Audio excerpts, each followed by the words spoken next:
Hi, I'm Mike, and I'm an alcoholic, and I do qualify to speak on this step. I have done the work with a wonderful Big Book Step Study sponsor, the grace of God.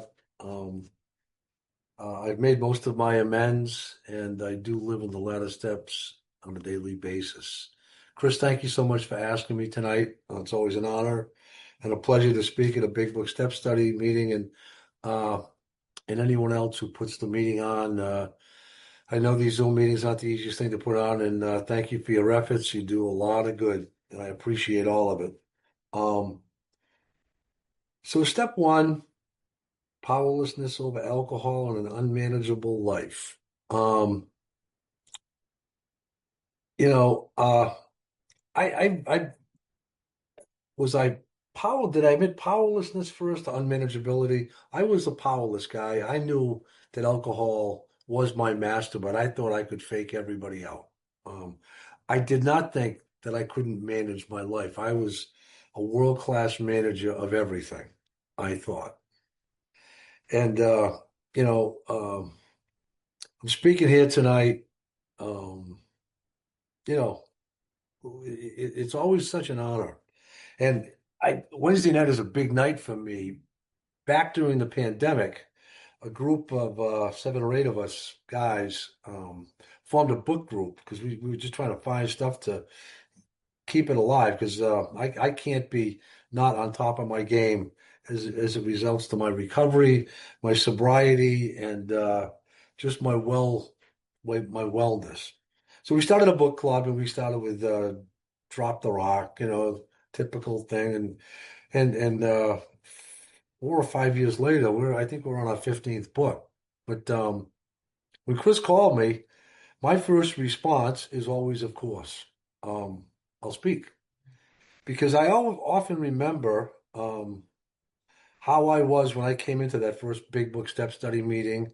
And had my sponsor not been speaking, I wouldn't have met him, and I probably wouldn't be here today. It was just an act of God, who I did not believe in at the time, but he did for me what I couldn't do for myself. So again, Chris, I thank you. Um, and the unmanageability piece, I had a hard time coming to terms with that. I knew um, that I couldn't drink. I knew that alcohol ran the show for me, and I didn't have a bad childhood. I could have had a better one, I guess. My parents did the best they could. I grew up in a very small town.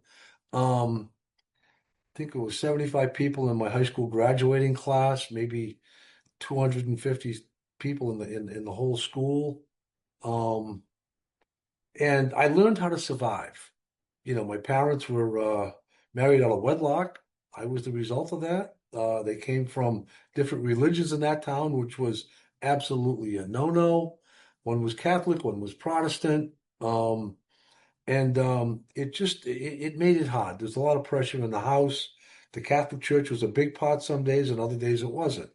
Um, I was brought up Catholic. My grandmother um, pretty much raised me when my parents were fighting and so forth, and she was a devout Catholic, and she really worked her religion, and she lived it.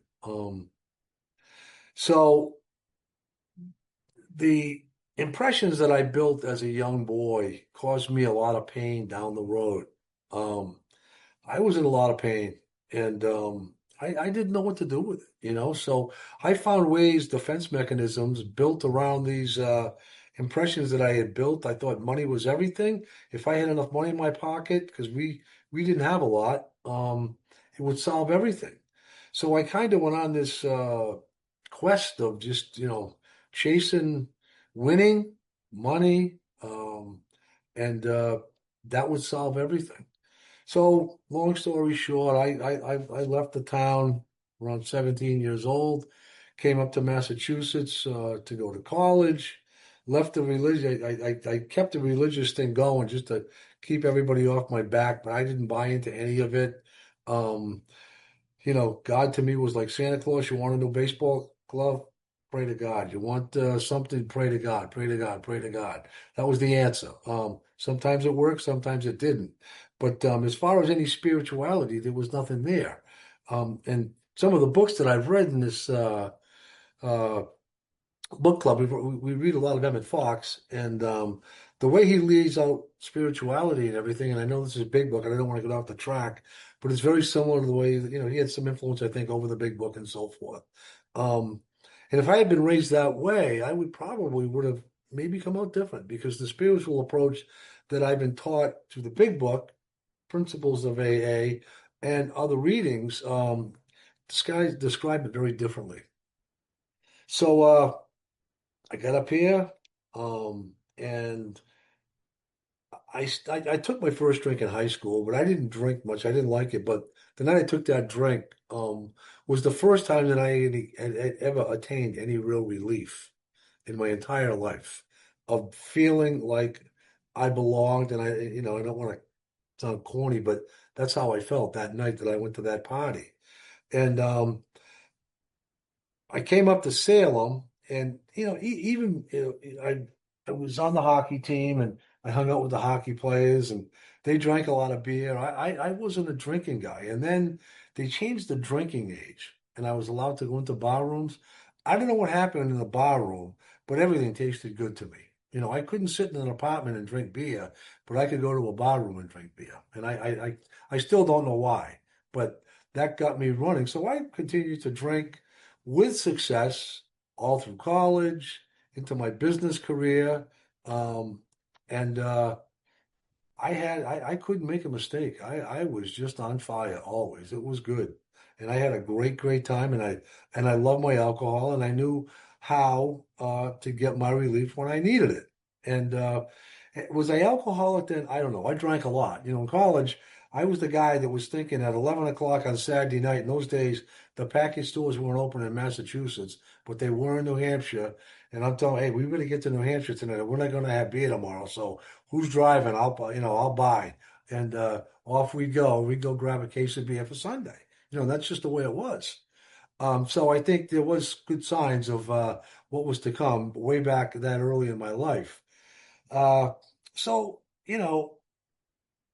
uh, there were things happening along the way like that I'm talking about. So time goes on. I'm in the automobile business, which is funny. Jim was a car guy. And when I read this story for the first couple of times, and I read the big book, I was in AA for 12 years before I got the big book. And I read the big book every day. And there was no identification for me at all with any of these stories. A car salesman putting scotch in milk, a jaywalker walking in front of the cars. My wife and I were laughing about that tonight because she spoke at an earlier meeting. And of course, the Fred, the businessman, and the guy that gets his carpet slippers and sits down and drinks himself to death. And none of it made sense to me. Today it does, because I was every one of those guys. Um, and I ended up drinking myself into a pretty bad spot. I was at the end. I ended up in the hospital with 3 strokes, had to have a surgery, brain surgery, bypass surgery in my head. Um, was discharged after being in the hospital for 2.5 weeks. That was the longest I'd ever gone without a drink since I was probably 18. Um, got home. My wife picked me up. It was a beautiful September day. We had just bought and built a new house up on a hill. I'm sitting out in the back after being home a half an hour. The side of my head's all shaved. I got about 35 staples in the side of my head. And I walk in the door and I grab a beer after being home for half an hour. I think that qualifies me as the jaywalker, and Fred, and the businessman, and the guy with his carpet slippers. And that's the insanity that takes place before the first drink. And I can think back in so many occasions where that was it. When I used to be at work, and I'd be on my health kick, and I'd tell my wife, I'm going on a health kick Monday. Go buy this book by this guy. He's the answer.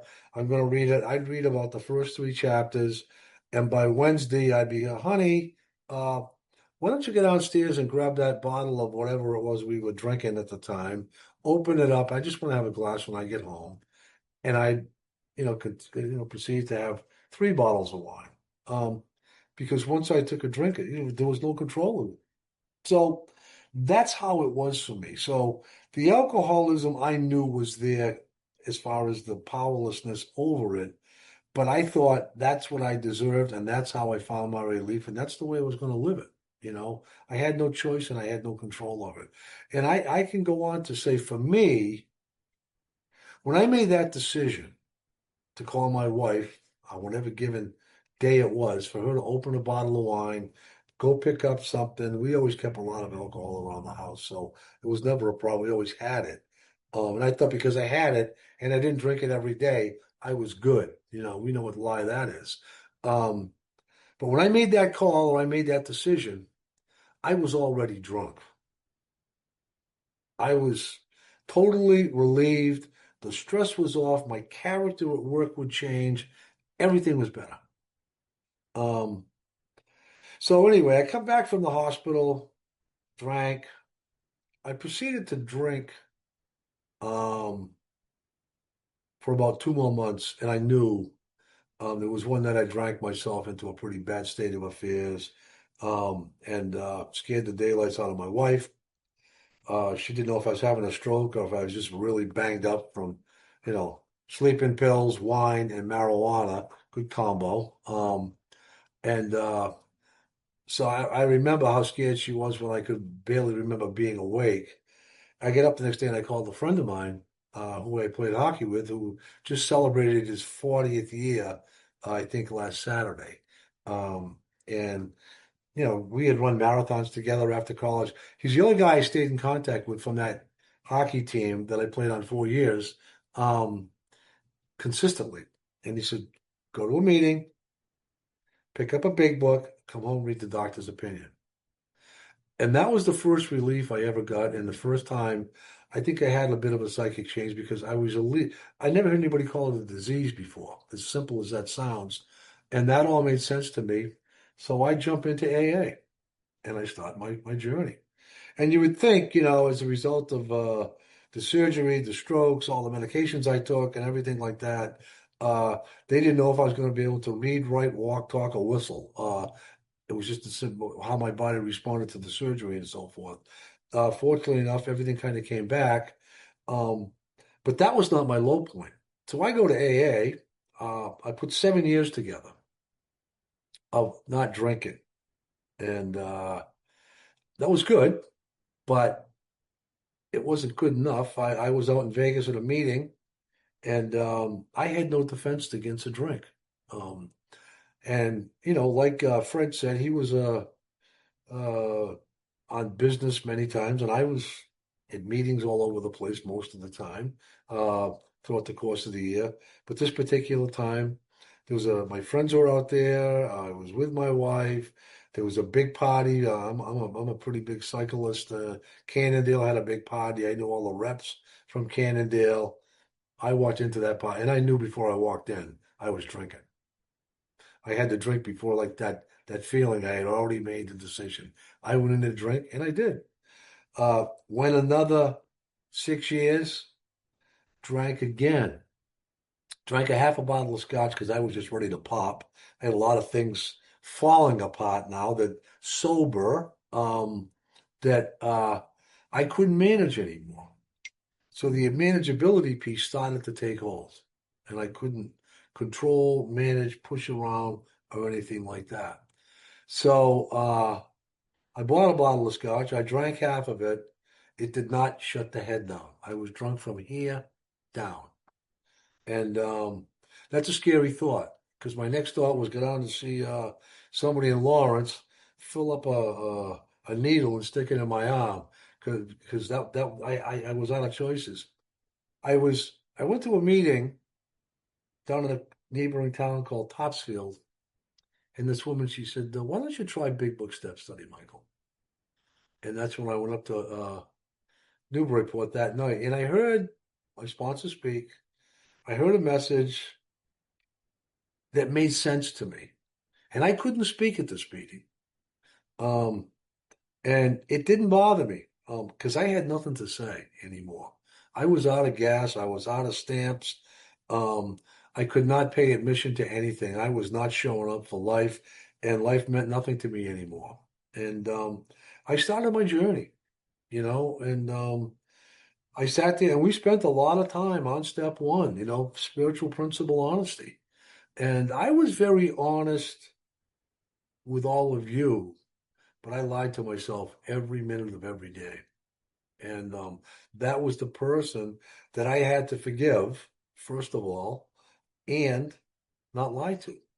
Once I kind of got through that, um, things started to come together and I started to progress, which of course you all will start to talk about again next week. Um, and, you know, I committed, it was, you talk about a gift of desperation. Desperation got me there. It beat me into submission. Um, it made me surrender and it made me admit that my life was unmanageable as the result of my powerless over alcohol. And that was a big step for me. Um, and it opened the pathway for me to go to step two. And my sponsor and I talked about that a lot. And, it was very ingenious the way this whole thing was set up, how we, have to go to the meetings, do the cycle. There was not Zoom in those days, and I am not. I mean, I go to more Zoom meetings than I do in person. Uh, um, but when I went through the process, it's got to be like 10 years ago. I was chasing meetings everywhere. It was in the car at night and go to a meeting, get get through the cycle, get through all the meetings, and then meet with my sponsor every Wednesday. I set up the room, I made the coffee. I was in. I get into AA that way, but I was on, and I talk about being on the outside of the record and getting spun off. That was me. I'm in AA for 12 years, and I sponsored myself. That's a very bad idea. Okay, that did not work. Um, and because I told myself all those lies. I never asked anyone to sponsor me. I did do an AWOL once, and I had to get a sponsor for a few weeks, and that was very disappointing because it was a good attempt, and there are many ways and many pathways to sobriety, and I don't disagree with any of them. This is the only one that worked for me uh, because I had to be honest, I had to be thorough, I had to be willing, and I had to shut up and listen and take instruction and follow suggestions. And without any of my mastery of manipulation. And as a result of that, I lead a pretty good life today. Um, I'm not throwing $50 bills on a taxi cab windows, but when I was miserable. Uh, I uh, I like the life I have. I feel good about what I do. I don't hurt anybody intentionally, and even if I do step on somebody's toes, I make good on it right away. And I don't want to get ahead of ourselves here. So, um, not sure how much time we got left. Am I? Looks like Chris might be having some connection issues. You got as much time as you need, Mike. Take five. Oh, there he is again. Take 5 minutes. Uh, yeah, I'll just kind of wrap it up. But Sure. so to me, I owe everything to this. Saved my marriage, saved my house. I was inside. I couldn't make a right decision at the end. From a guy that couldn't make a wrong decision, and that's tough to handle. I can talk about it today with honesty to help somebody, because um, God does do for me what I can't do for myself. And when I get out of the way, and I'm not trying to crowd my way into that driver's seat, things go well. When I don't, that unmanageability piece will come back real quickly. I know that because I've proven it to myself over little things that turn into big things. So that if you're here checking this out, welcome. But I often say it takes 20 days to break a habit, 40 days to build a new one. Give yourself 20 days. Find somebody. There'll be some numbers up on the screen. My number's up there. Be happy to talk to anybody about it. And get yourself a sponsor and jump in. I only sponsor men. That works for me. and I think it's part of I don't know if the Hyannis, I think they're pretty much big on that too. But yeah, and if you're writing, just write a little bit faster. It'll end up that much quicker. Um, I love AA.